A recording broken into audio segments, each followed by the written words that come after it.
네, 큰 박수 해주시고요. 제일 먼저 신승주 대표님의 인사 말씀 듣겠습니다. 그럼 먼저 이가영 대표님 인사 말씀 해주세요.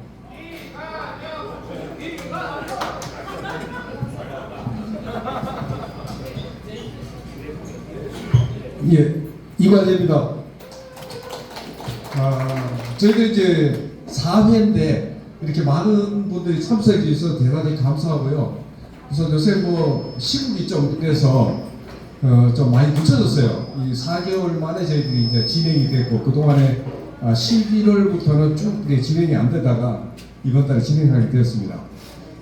앞으로 해야 할 일이 저희들이 좀 많아서 곧 뭐 대선도 치르게 될 거고 해서 그 힘을 여러분들이 좀 많이 보태주셔서 이 큰 그림을 그릴 수 있도록 여러분이 많은 도움을 주셔야 됩니다. 저희도 또 집행부에서도 열심히 할 것이니까 여러분도 많이 도와주십시오. 네, 감사합니다. 다음에는 신승주 대표님의 인사 말씀 듣겠습니다. 안녕하세요. 날씨 쌀쌀한데 이렇게 많이 참석해 주셔서 고맙고요. 아까 우리 이관영 대표님이 말씀을 많이 하셨을 텐데 우리가 예기치 못한 조기 대선 준비했잖아요, 그죠? 근데 아마 우리 뜻대로 잘 될 것 같아요. 너무 걱정하지 마시고 우리 함께 뭉쳐서 힘냅시다. 그러면 대선뿐만 아니라 아마 지방선거도 화려한 장막을 열 것 같아요. 그래서 여러분 저희 열심히 할 테니까 도와주시고 끌고 당기고 이렇게 내년 지방선거까지 열심히 갑시다. 파이팅 합시다. 파이팅!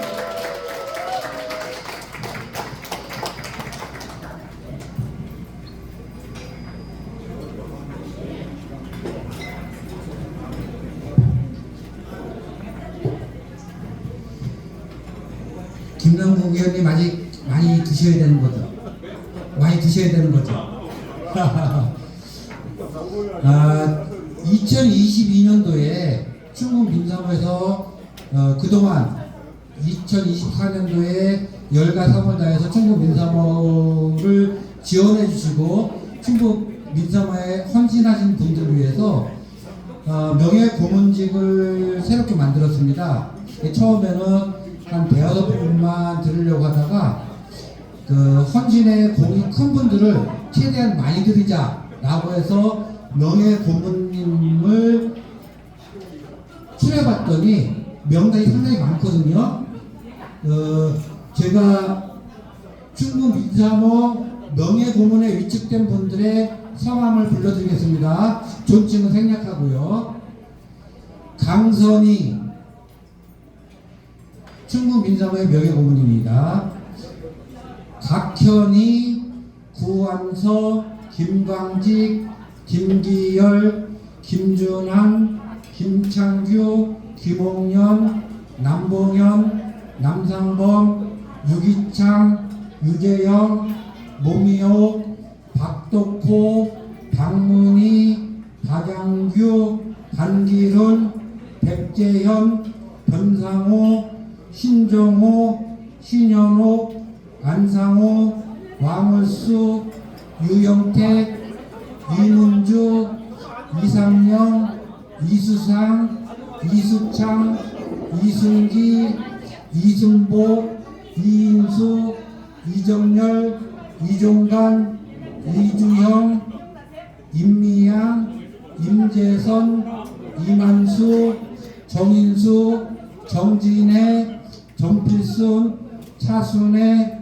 최하영, 최재봉, 최정희, 하정혜, 황영수 이렇게 46분이 충북 민사모에 명예고문으로 위촉되셨습니다. 그러면은 대표로 이분들 중에 대표로 이승기 고문님과 최정희 고문님이 남성 여성 대표로 위촉장을 수여받겠습니다. 두 분 앞으로 나와주세요.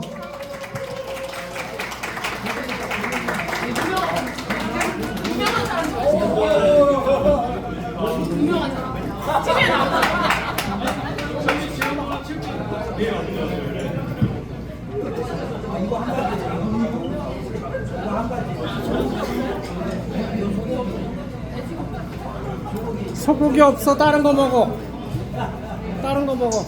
위촉장 충북 민사모 회원 성명 이승기 기아를 충북 민사모 충북민주연합 명예고문으로 위촉하였으므로 이 위촉장을 수여합니다.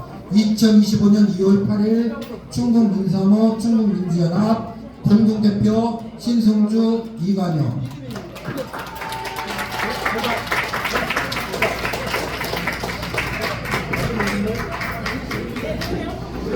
위촉장 충북 민사모 의원 성명 최정희 이하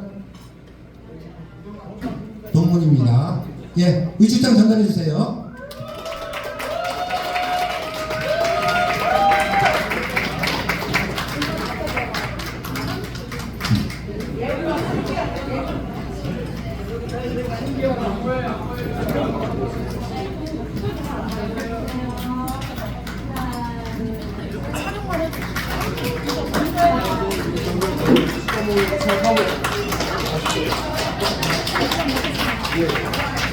나머지 호명한 분들은 식사하는 도중에 전달해 드릴게요. 그 의식장 돼 있으니까. 그리고 이것은 동의를 얻지 않았는데 이왕 발걸음 해주시고 작년 4월달에 충청북도 민주대동제 때 민사모에서 주관했던 민주대동제 때 먼 거리에서 오셨던 김남국 의원님을 충북 민사모의 명예고문으로 위촉하고자 하는데 본인의 동의는 받지 않고 우리 민사모 의원이 큰 박수로 환영하겠습니다. 김남국 의원님 나와주세요. 대표님.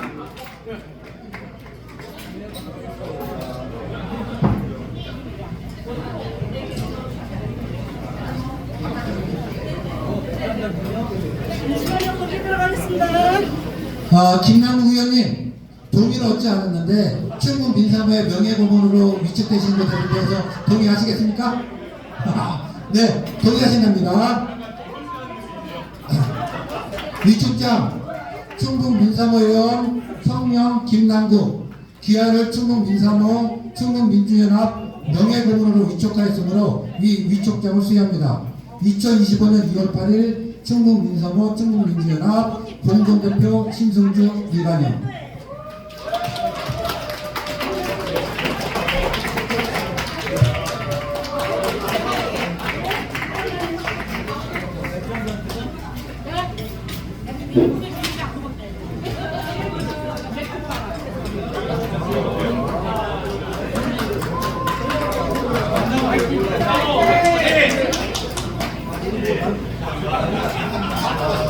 김남국 의원께서는 이제 시국 강연에 준비해 주시고요.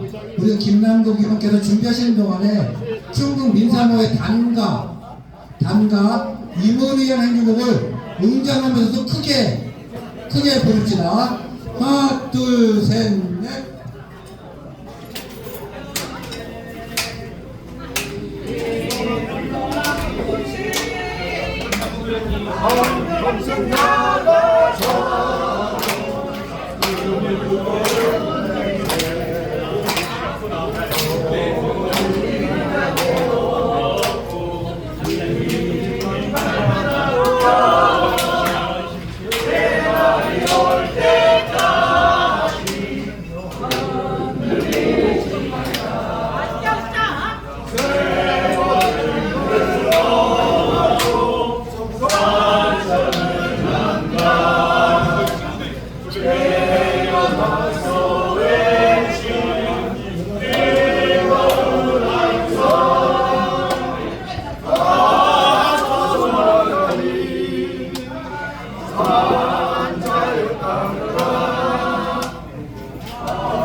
충북 민사모 동지 여러분, 이렇게 해서 윤석열 파면 되겠습니까? 여러분들이 아스팔트에서 이렇게 작은 목소리를 외쳤습니까? 우리가 김남국 의원을 먼 곳에서 초대해놓고 겨우 이 목소리로 노래 불러야 되겠습니까? 다시 한번 불러보겠습니다. 하나, 둘, 셋, 넷.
아주 고맙습니다. 큰 소리를 불러주셔서 너무 고맙고요.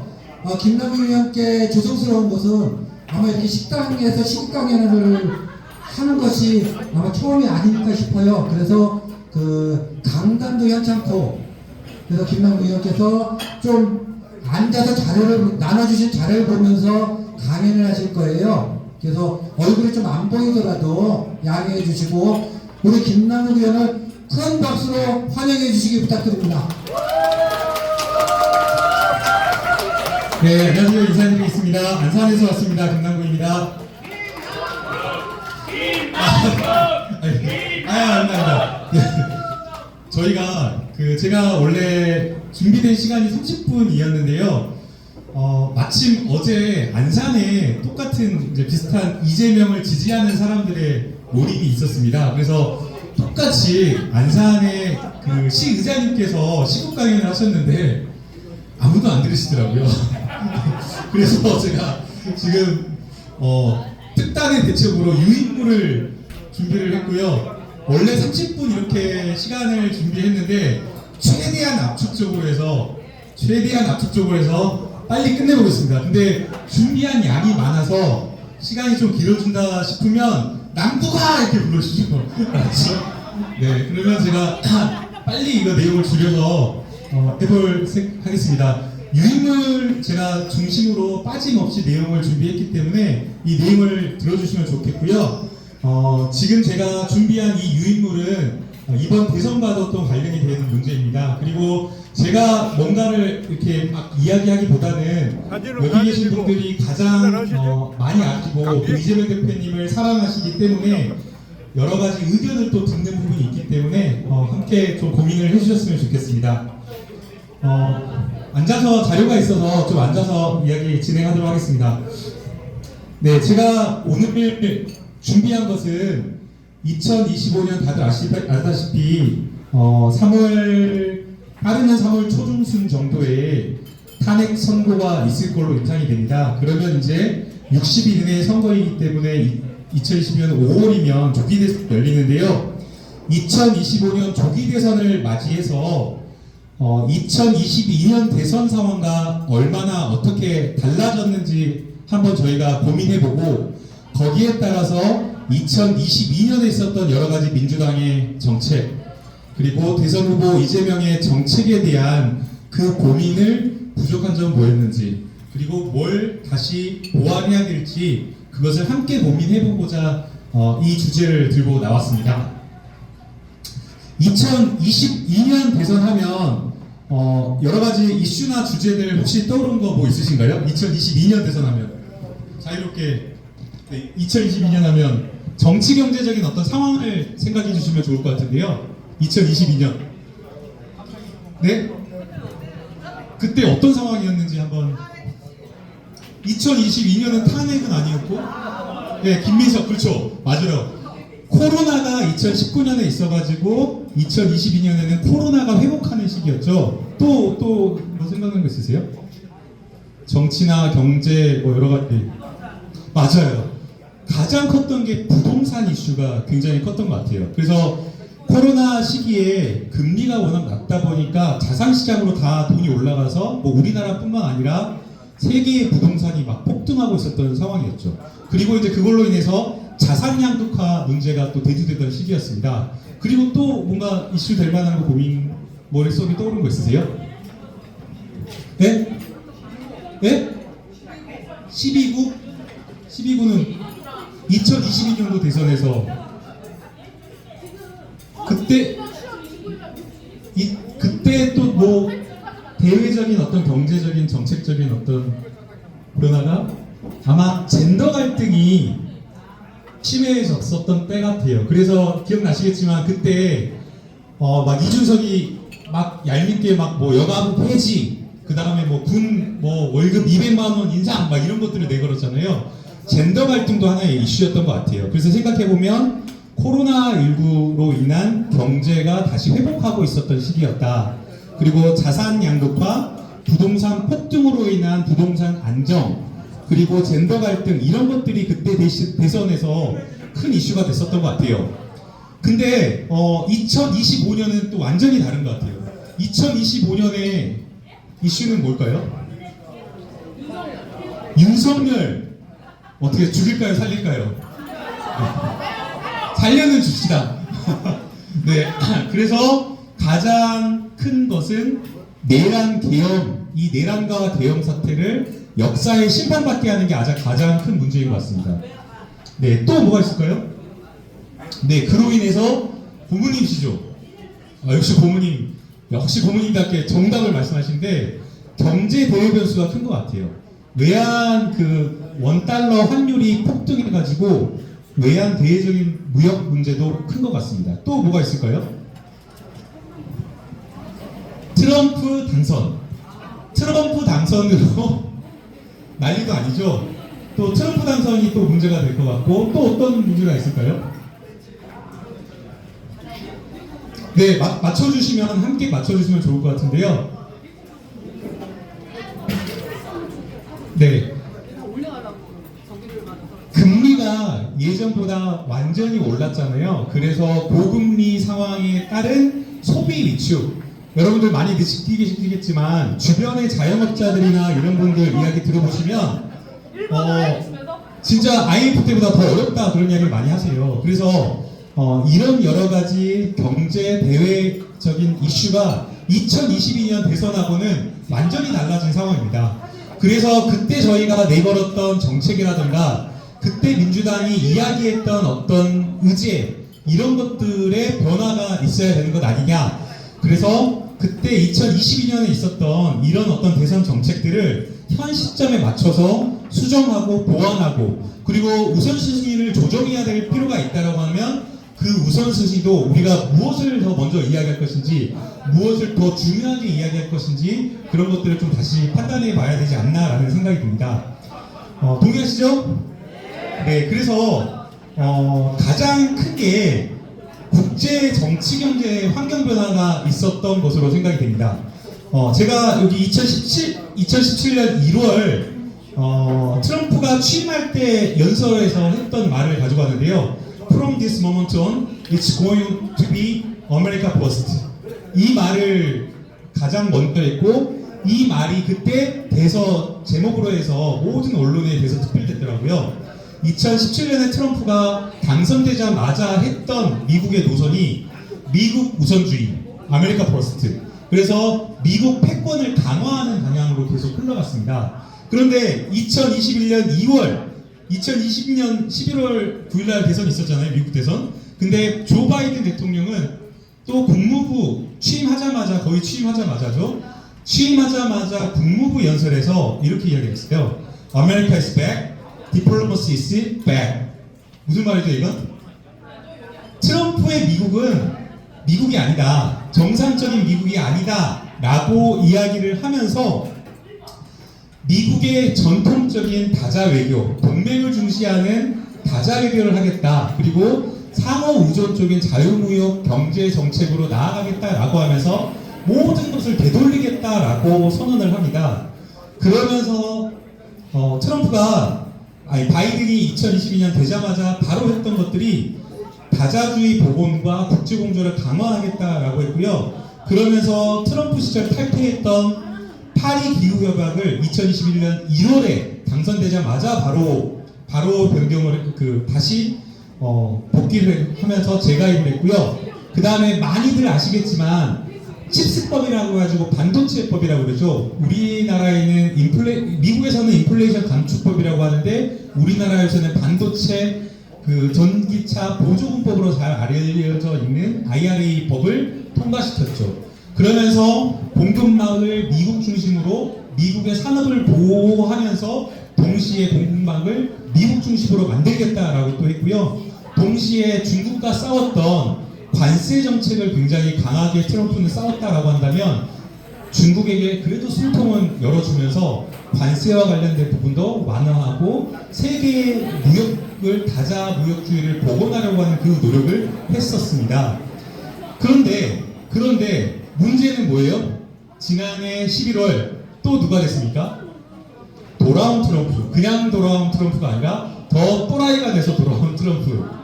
그래서 트럼프가 또 다시 당선되자마자 뭐라고 했냐면요. I will impose universal baseline tariffs on moment foreign products. 이렇게 한 거예요. 이건 무슨 말이냐면요. 모든 일반 제품, 미국으로 수입되는 모든 일반 제품을 대상으로 해서 그냥 관세가 아니라 일반 관세를 하겠다라고 합니다. 선별적인 관세를 하는 게 아니라 일반 관세를 하겠다라고 말을 한 겁니다. 그런데 미국 월가와 모든 국가들의 트럼프가 당선됐으니까 우리나라를 포함해서 통상 정책을 다시 짜야 되잖아요. 트럼프가 아무리 또라이여도 트럼프가 아무리 미쳐도 함부로 관세를 올리지 못할 거라고 전망을 했어요. 월가의 분석 보고서들이 다 그랬습니다. 그런데 어떻게 됐죠? 2월 1일 날 불과 며칠 전이죠. 일주일 전이죠. 2월 1일 날 캐나다와 멕시코에 25% 관세를 인상하겠다고 발표합니다. 중국에서 수입되는 미국으로 수입되는 모든 물품이 어떻게 한다고요? 10% 관세한다고 합니다. 세계가 난리가 났어요. 그러니까 세계가 난리가 났습니다. 근데 더 웃긴 게 뭐예요? 그러고 다음날 또 어떻게 됐습니까? 30일간 유예한다고 발표를 했습니다. 세계를 그냥 미국이 그냥 말 한마디로 들었다 놨다 하는 그런 형국인데요. 여기에 대해서 다시 트럼프가 물러섰다라고 생각을 했는데 또 어떻게 됐어요? 오늘 또 뭐 과자지구뿐만 아니라 오늘 또 관세와 관련되어서 상호주의 관세를 하는 게 맞다라고 하면서 그게 공정하다라고 하면서 WTO 안에서 상대국과의 협상을 통해 가지고 하겠다라고 또 발표를 한 겁니다. 근데 잘 아시다시피 힘을 가진 국가는 누구예요? 미국입니다. 미국과 협상에서 이길 수 있는 국가 많을까요? 거의 없죠. 힘을 가진 자가 미국이고 패권을 가진 자가 미국이기 때문에 WTO 협상, 뭐 상호 방위 분담 협정한다 그러면 다 어떻게 돼요? 우리나라? 대부분 다 양보하고 다 대부분 내주잖아요. 그렇기 때문에 트럼프가 지금 발표한 여러 가지 이런 어떤 행정 명령들이 그야말로 세계를 혼란스럽게 만들고 있고 그 과정 속에서 무역과 관련된 어떤 여러 가지 정책 변화가 필요한 시점이 와버렸다라고 볼 수밖에 없습니다. 그리고 또 하나 재미난 게 있는데요. 아까 그 무역 전쟁 지금 사실은 전 세계를 상대로 무역 전쟁을 선포한 거거든요. 무역 전쟁을 선포하면 미국에게 도움이 될까요, 안 될까요?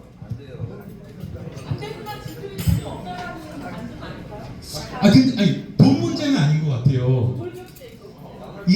그러니까 자국 내 산업과 일자리를 지키겠다라는 건데 모든 미국의 경제 전문가, 통상 전문가, 무역 전문가들이 관세를 올리는 게 어리석은 일이다라고 이야기하고 있어요. 왜냐하면 당장에 멕시코나 캐나다에서 들어오는 품목에 관세를 붙이면 그 관세는 어떻게 될까요? 물건을 맞아요. 정답입니다. 물건 가격이 올라가는 겁니다. 중간에 어떤 부품을 중국이라든가 멕시코, 캐나다에서 수입해서 미국 내에서 조립하는 거잖아요. 미국이 모든 부품, 모든 물건을 자국 내에서 생산할 수가 없잖아요. 그러면 결국에는 마지막에는 소비자에게 그 가격이 전가될 수밖에 없거든요.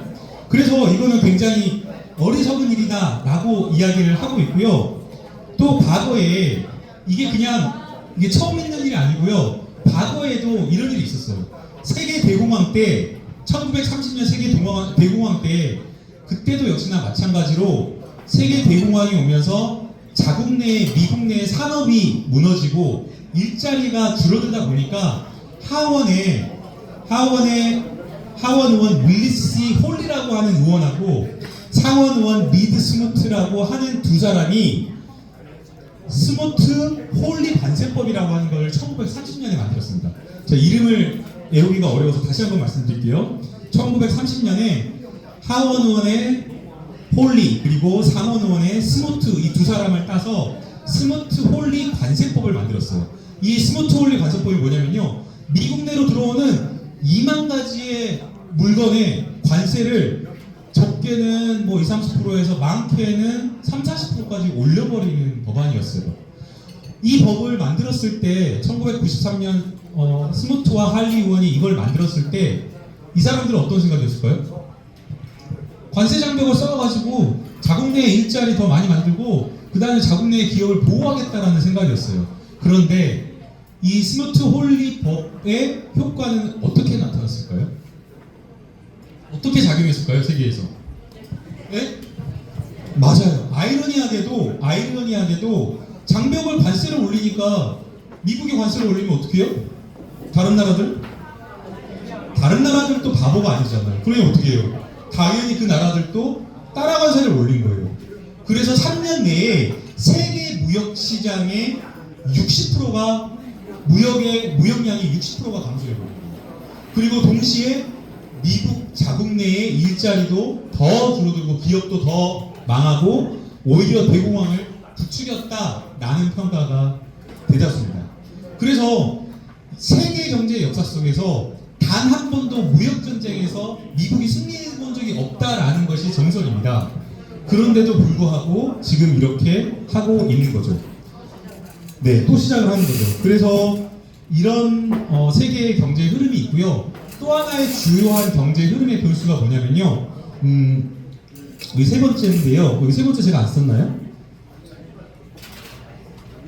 네, 세 번째는 경기 침체 속에 세계 경기 침체 속에 미국의 호황이라고 하는 게 이 2025년의 가장 주요한 전망입니다. 유럽은 이미 1%대 저성장을 EU 같은 경우에는 이미 1%대 저성장을 하고 있고요. 중국 같은 경우도 지난해 중국 자국 내에서는 5% 성장을 했다라고 말을 했지만 실제로는 4%가 안 될 거다라고 이야기를 하고 있고 EU를 포함해서 중국도 경기 침체에 접어들었다라고 보고 있습니다. 그런데 이런 어떤 세계 경기가 침체되는 상황 속에서 어디만 호황입니까? 여러분 지난해 미국장에 투자하신 분 있으신가요? 미국장에? 오! 그러면 좀 수익이 나셨겠는데요? 한턱 쏴셔야겠습니다. 쏘셔야겠습니다. 네. 미국만 S&P, 나스닥 다 어떻게 돼요? 미국만 최고점을 찍고 미국만 나홀로 호황인 상황인 겁니다. 그래서 세계의 어떤 주요한 어떤 경제 상황 속에서 변화 중 가장 또 중요한 점이 바로 세계는 다 저성장인데 어디만? 미국만 따로 성장하고 있다. 이게 또 주요한 변화인 것 같습니다. 그래서 외적인 어떤 흐름의 여러 가지 변화는 다자주의가 바이든 상황에서 세계의 어떤 다자주의로 가는 상황에서 다시 트럼프 당선으로 미국 패권 중심으로 가고 있고 또 그러면서 동시에 통상 전쟁, 무역 전쟁이 시작됐다, 관세 전쟁이 시작됐다라고 볼 수가 있고요. 그리고 마지막 세 번째, 세계 경제가 침체가 되고 있는 이 상황 속에서 미국만 나홀로 성장하고 있는 그 상황이 외적인 어떤 변수라고 볼 수가 있을 것 같습니다. 그 다음에 이제 국내의 어떤 정치, 경제, 사회 변화를 살펴보게 되면요. 아까 저희가 잠시 이야기했지만 비상계엄과 관련된 시국, 그 다음에 내란 사태가 바로 계엄 해제로 끝난 줄 알았더니 그렇지 않죠. 계엄 세력들이 여전히 준동하고 있고 내란을 함께 했던 이런 세력들을 옹호하고 있어요. 그래서 내란 사태가 장기화되고 있다는 점. 그래서 그런 것 때문에 정치적 불확실성이 증대되고 경기 침체가 장기화되고 동시에 소비 위축과 내수 부진, 고물가 고금리가 계속 지속되고 있다. 라는 것이 국내적인 어떤 상황인 것 같습니다. 그래서 지금 현재 상황은 국내와 국외의 어떤 상황은 지금 이런 상황이라고 보입니다. 그리고 이제 제가 이런 어떤 자세한 내용을 3페이지, 4페이지, 5페이지까지 이렇게 정리를 했거든요.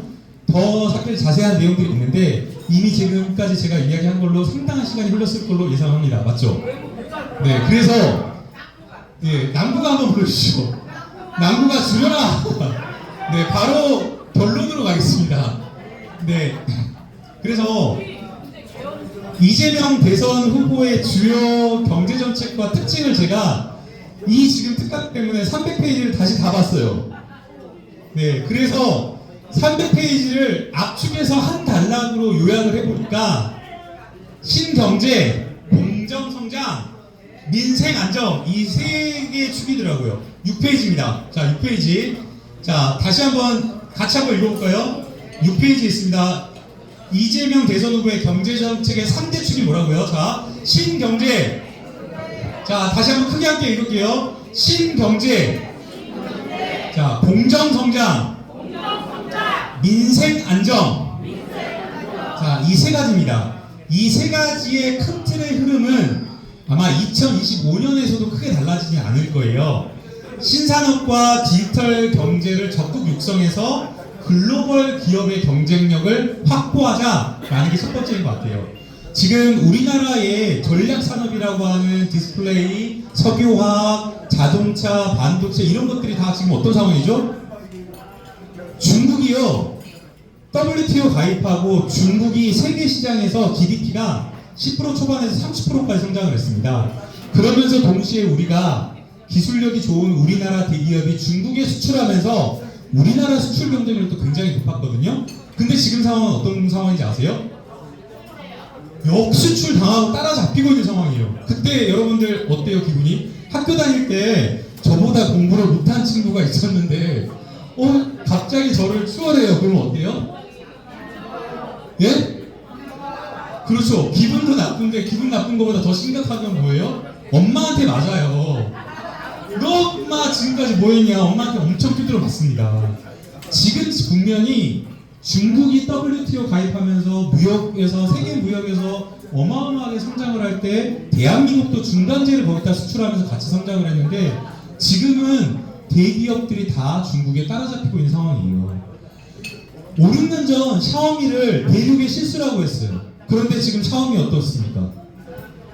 삼성전자 샤오미 T, 샤오미 T 프로, 삼성전자 갤럭시 못지않는 제품을 만들어내고 있고요. 모빌리티 분야에서 자율주행과 관련된 부분에 있어서 전기차와 관련된 부분에 있어서 어떻습니까? BYD가 세계 시장에서 매출 1위입니다. 판매 대수, 전기차 판매 대수 1위입니다. 테슬라를 따라잡은 상황이거든요. 자율주행 기술도 물론 우리나라가 법 제도적인 문제 때문에 좀 묶여있는 게 있지만 중국이 따라잡혔다라는 상황이거든요. 또 동시에 석유화학 있죠. 석유화학 롯데케미칼이나 요수에 이쪽 석유화학 기업들 정말 우리나라의 효자 기업이었는데 지금 어떻게 된 상황이죠? 적자를 막 6,600억 받았고 롯데 기업이 다 그룹 전체가 휘청일 정도로 어려운 상황이거든요. 그래서 그런 지금 어려운 상황이기 때문에 신산업, 전략산업을 육성하고 디지털 경제를 적극 만들어서 글로벌 경쟁력을 확보하자 20년, 30년 먹거리를 찾자라는 것이 이재명 대표의 첫 번째 메시지입니다. 그래서 최근에 우클릭한다라고 하는데 그냥 이게 우클릭이 아니라 이건 진보 보수의 정책이 아닙니다. 대한민국의 20년, 30년을 먹거리를 찾자라는 것이고요. 그 다음 이제 두 번째 이제 2020년 대선의 주요 경제 정책이 뭐였냐면 기본소득과 기본금융을 통해서 국민의 경제적 안전망을 구축하자라는 것이었습니다. 다들 잘 아시겠지만 경제가 어려워지면 가장 어려운 사람들이 누구죠? 서민입니다. 사회적 취약계층, 정말 어려운 경제적으로 어려운 취약계층이 가장 어렵기 때문에 기본소득과 기본금융을 통해서 경제적 안전망을 구축하자라는 것이 두 번째 큰 틀의 공약이었고요. 세 번째로는 탄소 중립 및 친환경 에너지 전환을 통해서 지속 가능한 성장을 도모하자였습니다. 그 중에 있는 하나 중요한 정책으로 탄소세 신설이 있었고요. 마지막으로 소상공인 및 노동자 보호 강화로 경제적 양극화를 해소하자라는 것이 네 번째 큰 틀의 공약이었습니다. 이게 이제 2022년의 경제정책의 큰 특징이었고요. 그래서 이것을 이제 세세한 것들이 있는데, 그래서 이것을 지금 아까 우리가 분석했던 세계의 어떤 통상 변화, 외교, 그리고 우리 국내 정치 상황, 국내 경제 상황을 생각했을 때에 이 2022년의 주요한 정책의 우선순위와 정책의 변화를 어떻게 바꿔 나가면 좋을지 이걸 고민해보자가 제 오늘 발제의 핵심이었습니다. 그래서 고민해보자 한 내용을 제가 하나하나 7페이지부터 좀 정리를 했거든요. 그래서 이제 이거를 다 크게 이야기할 수는 없을 것 같고, 제가 생각했을 때 주요한 것들 몇 가지만 말씀드리면요. 첫 번째는 미국 패권 중심으로 통상 환경이 바뀌었잖아요. 그런데 윤석열 정권은 무슨 정책을 펼쳤어요? 외교와 관련된 무슨 정책을 펼쳤죠? 정답입니다, 고모님. 정책을 핀 게 없어요. 네, 정답입니다. 누가 무슨 정책을 폈냐고 물어보면 뭐라고요? 걔가 뭐 한 게 있어? 외교만 다 망가뜨렸죠. 친일, 나라를 거의 팔아먹다시피 해가지고 아예 진짜 나라를 팔아먹다시피 다 내어졌죠. 그러면서 동시에 미국 중심으로 친미 외교를 했어요. 그런데 지금 미국이 관세를 올리고 세계에서 패권을 다시 미국 중심주의로 가져가려고 하고 있는 상황이기 때문에 당연히 뭐 미국의 어떤 동맹 관계를 가져가긴 해야 되겠지만 미국 중심의 뭐라 그래야 되나, 미국 일변도, 미국만 바라게 해바라기처럼 바라보는 그런 어떤 외교를 해서는 안 된다. 오히려 새로운 시장을 개척하고 새로운 어떤 판로를 개척해서 세계의 다른 곳으로, 예컨대 동남아 가보셨나요? 예, 동남아 다들 많이 가보셨죠? 베트남 가보신 분, 동남아 가보신 분들 되게 많으실 건데요. 동남아는 거의 10%에 육박할 정도로 성장하고 있고 30대 이하의 인구가 거의 60%입니다. 동남아와 인도, 여기는 앞으로 새로운 시장으로 성장할 거로 보이거든요. 그래서 미국 중심으로 갈 게 아니라 새로운 시장을 더 우리가 개척할 필요가 있다라고 생각이 됩니다. 네, 그래서 미국의 어떤 보호무역 정책에 대응해서 정책을 좀 조정할 필요가 있다. 기존의 어떤 미국 협력을 강화하면서 미국만 바라보는 그런 어떤 정책이 아니라 자국 내의 생산 시설을 세계의 어떤 다른 시장으로 눈을 돌리는 그런 정책이 필요하지 않나라는 그런 생각이 듭니다. 그리고 이제 저희가 이제 배터리하고 반도체 산업을 보호하기 위한 정부 보조금을 확대하고 있는데요. 배터리와 반도체, 사실은 그 작년 11월에 인프라 확충을 했을 때 세제를 지원하는, 세제와 관련된 부분을 감면하는 정책은 이미 여야 간에 합의를 봤습니다. 근데 지금 통과가 지금 안 되고 있어가지고 이번 주에 이재명 대표가 직접 그 회의를 해서 이야기를 했던 것은, 반도체법은 반도체 지원법은 지원법대로 통과시키고 52시간 이내에서 근로시간을 연장하지 않는 상황에서 R&D, 반도체와 관련된 특수직 그런 어떤 고용 연구직에 한해서 유연하게 근로하는 것을 함께 좀 고민해보자 라는 토론회를 오늘 가졌습니다. 그런데 노동계와 반도체 업체 그 기업 간의 입장차가 큰 상황이어서 그 해당 입장차를 한번 좁혀보고자 대표님이 직접 토론을 했고요. 누가 이제 혹시 근로자나 이런 분들이 오해해가지고 근로시간 연장되는 거 아니냐라고 이야기를 하면 절대 아닙니다. 절대 연장하지 않는다라고 이야기를 했고 52시간 이내에서, 예, 맞아요. 절대 아닙니다. 그래서 여기 계신 분들이 정확히 아셔가지고 반드시 설명해 주셔야 되고요. 유연근로, 유연하게 시간을 조정해서 근로하는 것만 논의해보자라고 이야기했고요. 저는 정치라고 하는 게 저는 이런 거라고 생각하거든요. 욕먹으니까 사실은 산업계와 기업과 뭐 경영계와 노동계가 충돌하는 거잖아요. 그러면 되게 정치인들 어떻게 해요? 예? 예, 욕 먹으니까 어떻게 하죠?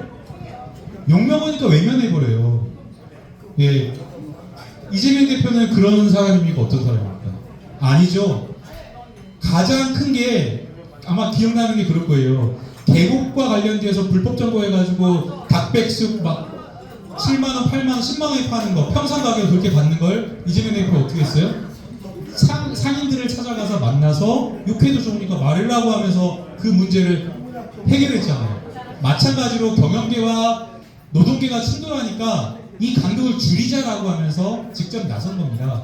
정치가 그러한 어떤 갈등과 간극을 줄이는 역할을 해야 된다고 생각을 하고요. 그 갈등을 줄이고 또 그 역할을 한 만큼 책임을 저는 지는 게 정치라고 생각합니다. 그래서 이번 토론회는 그런 토론회였고, 반도체에 지원하는 어떤 그런 법안뿐만 아니라 전략 산업을 더 확대하고 육성을 해야 된다. 네, 그런 정책 변화가 저는 필요하다라고 생각을 합니다. 네, 아유, 감사합니다. 네, 그래서 그리고 이제 가계와 관련되어서 또 조정해야 될 게, 기본 금융으로 해가지고 돈을 빌려주는 그런 정책을 한다라고 2022년에 이야기를 했는데, 지금 가계부채가 이미 2,200조를 돌파한 상황이고 고금리, 중금리가 계속 지속된 상황에서 가계에게 더 빚을 늘리는 방향의 정책 우선순위는 저는 맞지는 않은 것 같아요. 그래서 지금 국면에서는 오히려 가계빚을 줄여주고 한계에 봉착한 가계들이 있거든요. 예컨대 빚을 너무 많이 떠안져가지고 이걸 빚을 갚지를 못하고 오히려 더 늘어나거나 줄지 못하는 그런 가게들이 저는 많다고 생각합니다. 그래서 오히려 그런 가게에게 돈을 더 빌려주는 그런 정책이 아니라 오히려 그 가게의 고금리나 중금리를 저금리로 전환하는 정책, 또는 그 가게의 부채를 줄여주는 정책으로 먼저 우선 펼치는 게 좋지 않을까라는 그런 생각이 듭니다.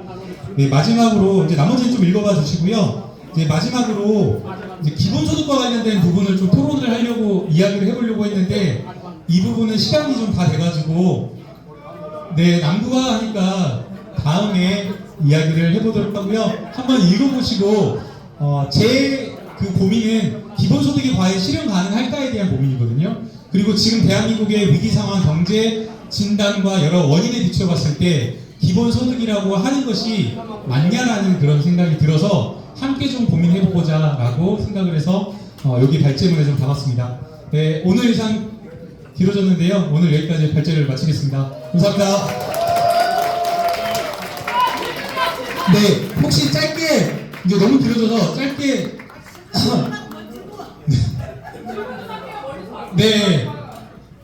네, 하나만, 그럼 질문 하나만 받고요. 질문하고 싶으신 분 있으면 따로 저희 집으로 오세요. 네, 제가 저희 집에서 상담해드리겠습니다. 네. 이런 지식적인 부분을 얻고 좋은 얘기 너무 말씀드렸는데 제가 이미 소주 2병 까가지고 이런 거 너무 아쉽고요. 그리고 진짜 여쭤보고 싶은 게 네. 저는 이재명 대표를 너무 좋아하고 옛날부터 지지했던 사람이긴 하지만 또 민주당 안에서는 다른 생각을 가지고 계신 분들도 있잖아요. 조심스럽지만 이건 제 생각입니다. 민주당의 생각이 아니고. 그렇지만 여쭤보고 싶어요. 그러니까 우리 이재명 대표가 이번에 항소심과 걸려 있고 국민들이 많이 불안해할 것 같아요. 항소심 1차 판결을 항소심에서 뒤엎을 경우는 거의 없잖아요. 근데 그런 경우에서 만약에 또 2차 항소심에서도 1차의 판결이 그대로 간다라고 하면 대선조차도 출마를 못하고 이런 상황이 생기는데 이건 어찌됐거나 저는 제 개인적인 생각입니다. 당원으로서 그거를 우리 국회의원 더불어민주당의 국회의원들이 다 같이 이렇게 내일처럼 이렇게 해줘야 될 의무는 없는 거지만 우리 당대표에 대해서 더불어민주당에 관련돼서 뭔가 이 양반을 지킬 수 있는 전략적인 부분이 있는 건지, 그리고 사법부에서 지금 김용 그냥 가지고 지금 5년 집행에 네. 왜 법정 구속이 있었기 때문에 굉장히 불안해하는 사람들이 많을 거예요. 근데 이 부분에 대해서도 아직 전이기 때문에 물어보고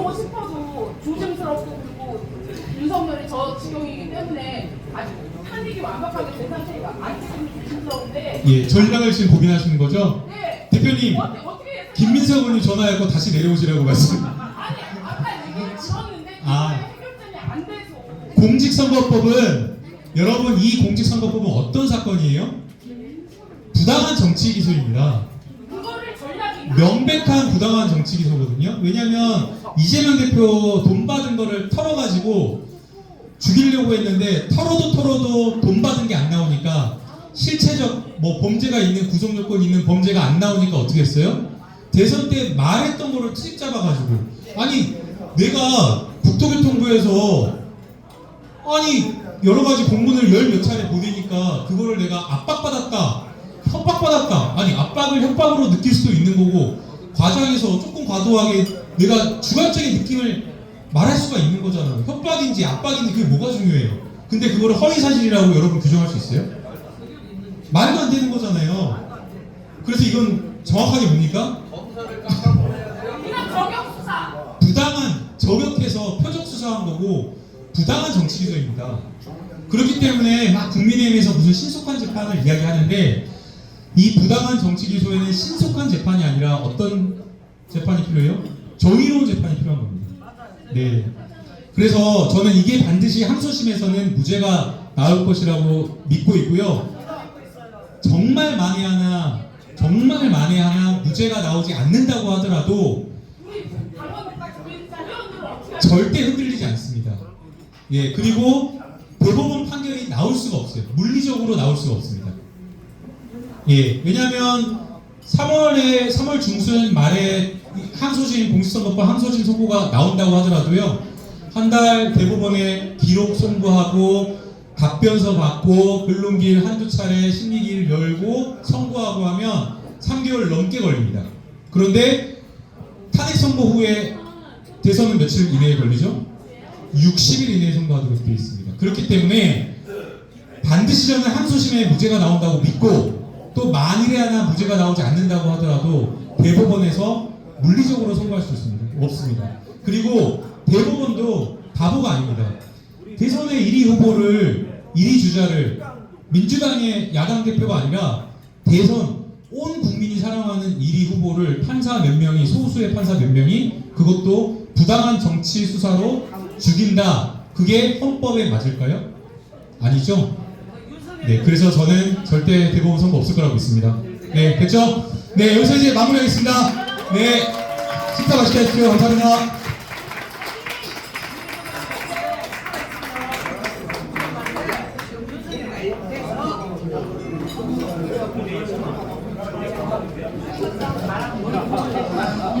정말 대단한 강연이었고요. 제가 이 강연의 분위기를 보면서 아마 김남국 의원께서 충청북도 민주당 당원들의 민주적 소양에 대해서 깜짝 놀랐을 것 같습니다. 예, 술과 밥이 끼어있고 오랜만에 모이는 동지들이 모이는 자리에서 설사 이재명 대표가 이 자리에서 강연을 해도 시끌시끌하고 혼란스러울 것인데 김남국 의원의 대중 장악력도 좋았고 충북 민사모 회원들의 집중력도 좋았고 과거 그리스 아고라 광장에서 정치인, 지식인 그리고 일반 대중들이 모여서 여러 가지 토론을 했던 그래서 그들 발전적으로 일어났던 충북 민사모의 오늘 김남국 의원 시국 강연회가 비록 식당에서 이루어졌지만 토론 문화의 새로운 신기원을 이룬 것이 아닌가 그런 생각도 듭니다. 김남국 의원께 큰 박수 한번 다시 부탁드리겠습니다.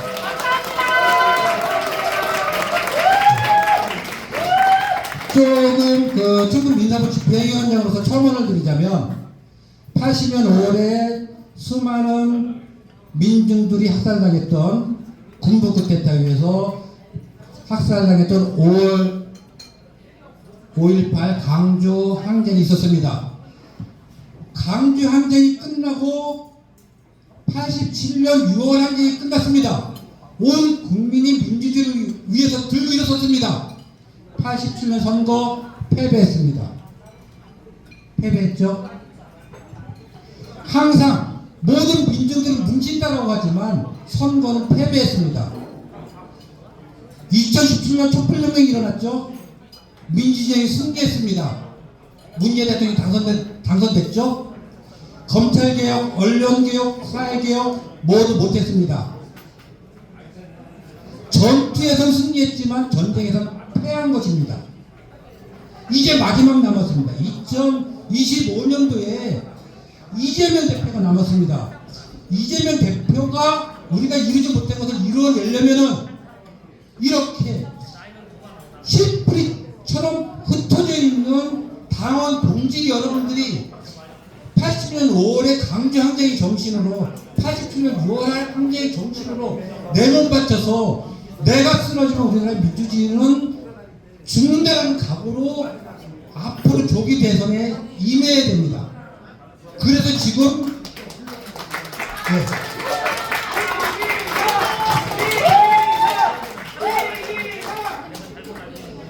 그래서 충북 민사모의 역할이 그 어느 때보다 중요한 시기가 이 시기입니다. 그 시기에 맞추기 하기 위해서 김남국 의원님을 초청하였고요. 또 김남국 의원께서 아주 수준 높은 강연을 해주셨고 또 우리 충북 민사모 회원들께서 열심히 잘 들으셨거든요. 김남국 의원님 잠깐 발걸 한번 더 앞으로 나와주세요. 대표님도 잠깐 나와주세요. 김남국 의원께 처음에 초청 강연을 제안을 했을 때 일정이 2월 8일은 여러 개가 있었는데 좀 힘들 것 같다라고 말씀하셨어요. 그랬다가 며칠 뒤에 다 취소하고 충북 민사모에 강연을 하기 위해서 청주로 내려가겠다.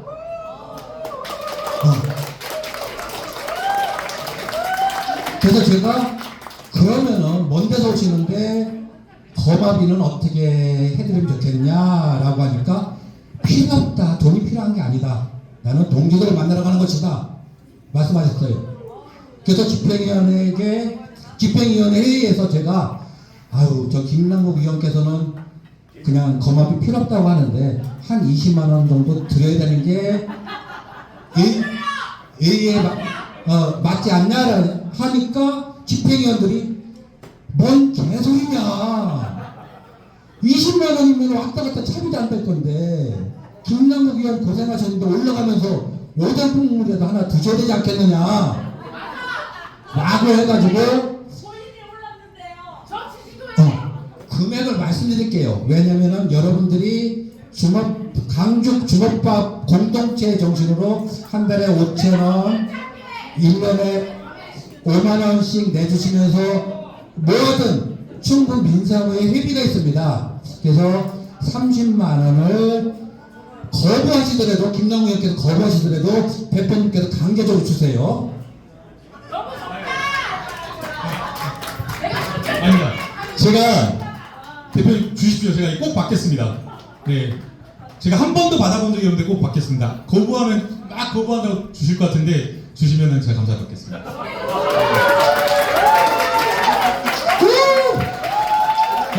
제가 한 번도 고마비를 받아본 적이 없습니다. 한 번도 강연료를 받아본 적이 없고요. 제가 사랑하는 민사모의 명예회원입니다. 명예회원으로서 다시 30만 원 입금하겠습니다. 네, 박수! 네, 제가 받아본 적이 없고요. 네, 민사모 응원하는 마음으로 그냥 왔습니다. 네. 그렇게 해주시죠. 네, 더 자주 봐주시고요. 박수!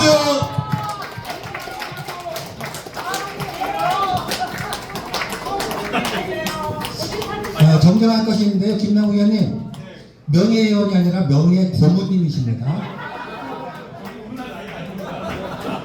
의원님 좀 지원 좀 해주세요. 기대하는 사고.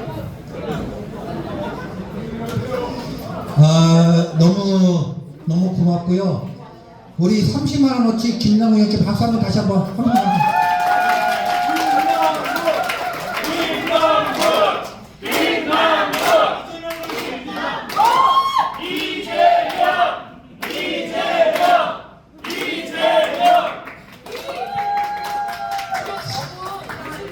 너무 감사하고요. 저 고기 많이 드셔요. 고기 많이 드시고 그러면은 지금부터는 예전에는 정모 때는 개인 인사말이 있었어요. 개인 인사말을 취소를 하고 내빈속에도 취소를 하고 식사를 하면서 자리에 옮겨가면서 회원들끼리 교류하는 그런 시간을 갖고요. 그러면서 나는 할 말이 있다라고 하는 분들은 나와서 중간중간 나와서 그 사회자 허락 없이 마이크 여기 놓을 테니까 말씀하시면 됩니다. 자, 모두 고생하셨습니다. 식사 맛있게 하세요.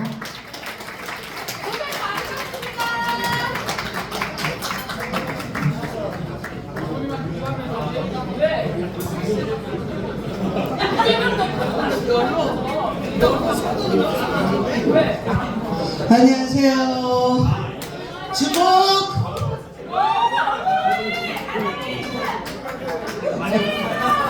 최정입니다. 저 좀 봐주세요. 근데 오늘은 솔직히 말해서 내가 이야기를 할 게 있는데 별로 소득은 안 될 것 같아가지고 할까 말까 지금 생각 중입니다.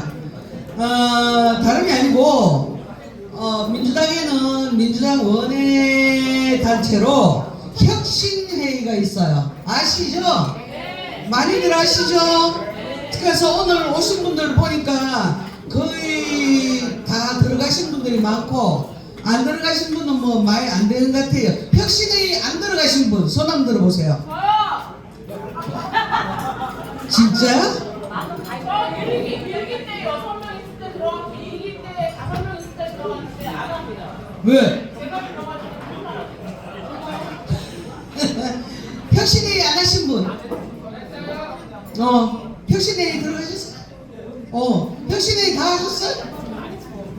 혁신회의 들어가셨어요? 들어가셨어요? 안 들어갔죠? 내가 알아. 혁신회의 다 들어가셨어요?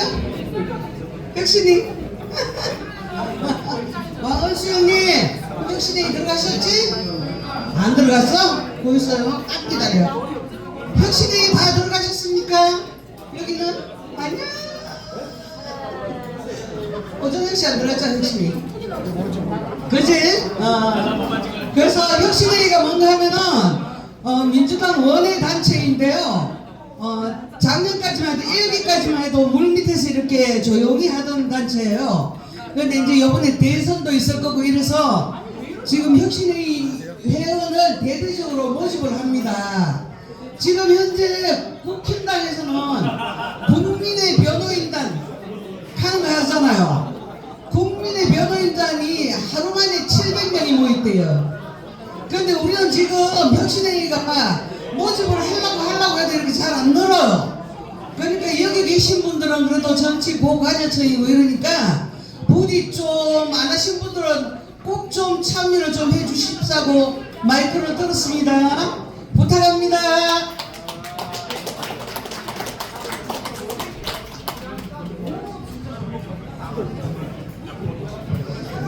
제가 그 하나를 까먹었는데요. 잠시만 집중해 주세요. 잠시만 한 2분만 집중해 주세요. 일정 공유하겠습니다.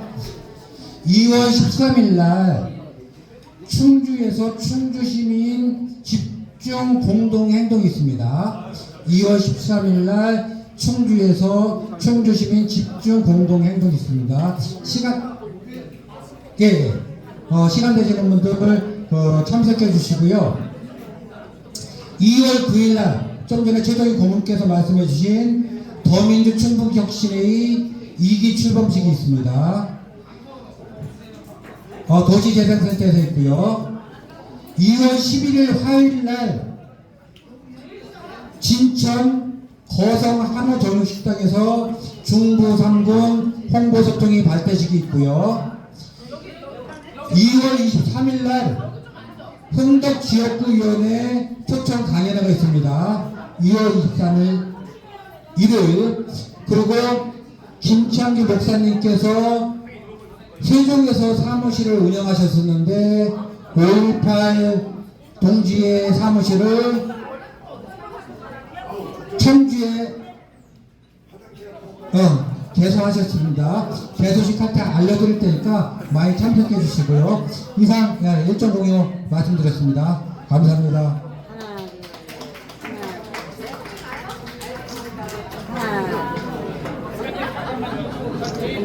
명찰 안 보였어요. 대표님 명찰 이렇게 귀여운 차 하나 둘. 민사모 동지 여러분 안녕하십니까. 청주 촛불행동 청년위원 신성합니다.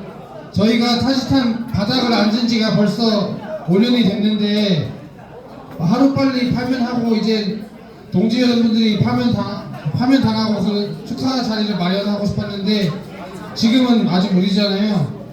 파면하는 그날까지 더 열심히 한번 노력하겠습니다. 그리고 2025년 일산여행 더욱 건강히 지내시고 회원 한 명 빠짐없이 감기 조심하시고요. 건강하시고 사업 하시는 분 대박 나시고요. 명예고모님들 입축 축하드리고요. 그리고 저희 청주 촛불행동 집회 일정은 이제 월요일부터 금요일까지 6시 반에 성황길 오른쪽에서 진행돼요. 만약에 추우시면 저희가 날이 풀리는 대로 진행할 거고요. 그리고 촛불 집회 관련된 거는 저기 성현호 대표님한테 전달 받으시면 되고요. 저희가 항상 열심히 하겠습니다. 새해 복 많이 받으세요.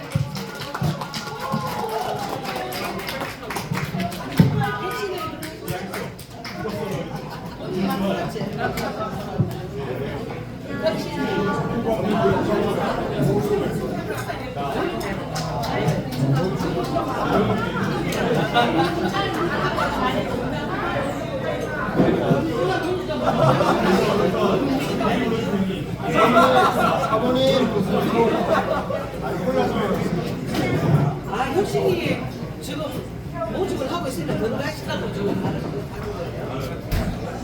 이거 혁신이가 저술 못 먹어요. 이거 안 먹어요.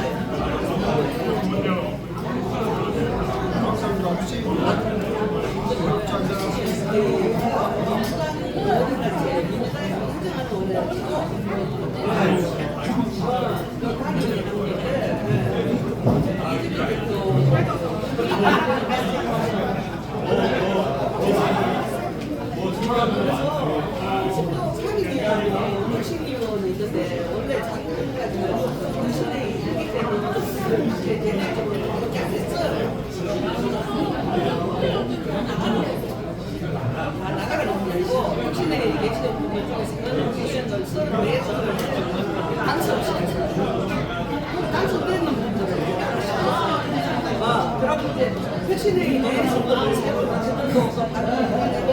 그러고 이제 혁신회의에서 민주당은 혁신하고 새롭게 혁신회의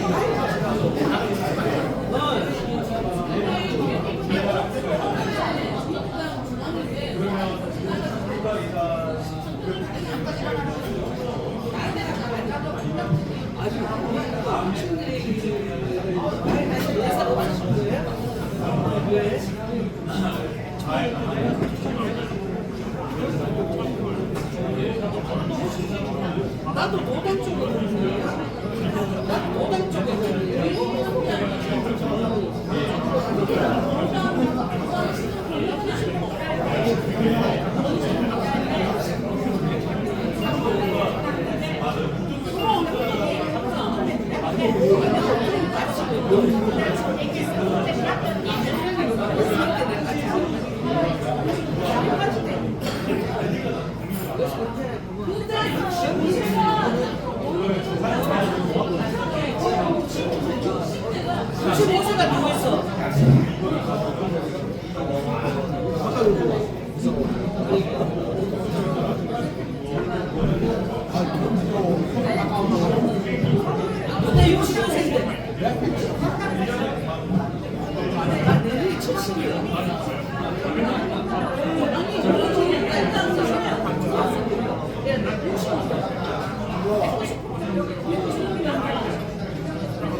아 여기 다른 거 하지 마.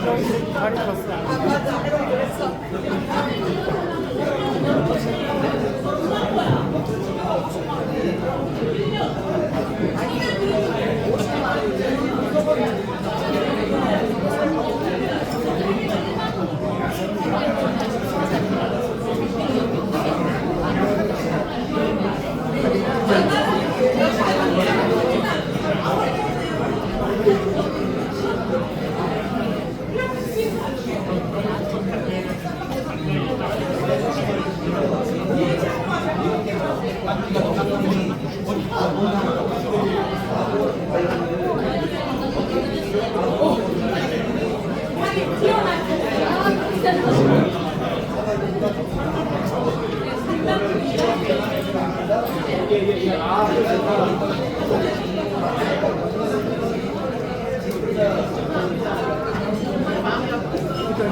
너무 바빴어요.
나 동정도 말해.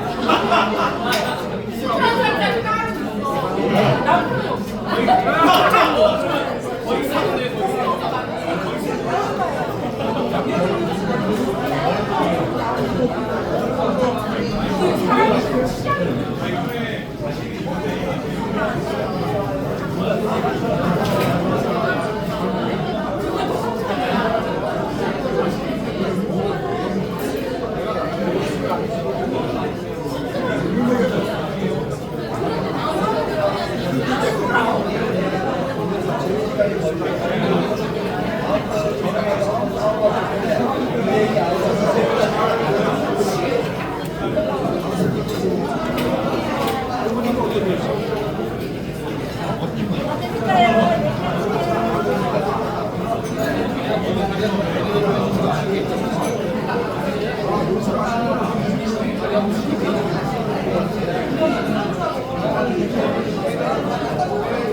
네.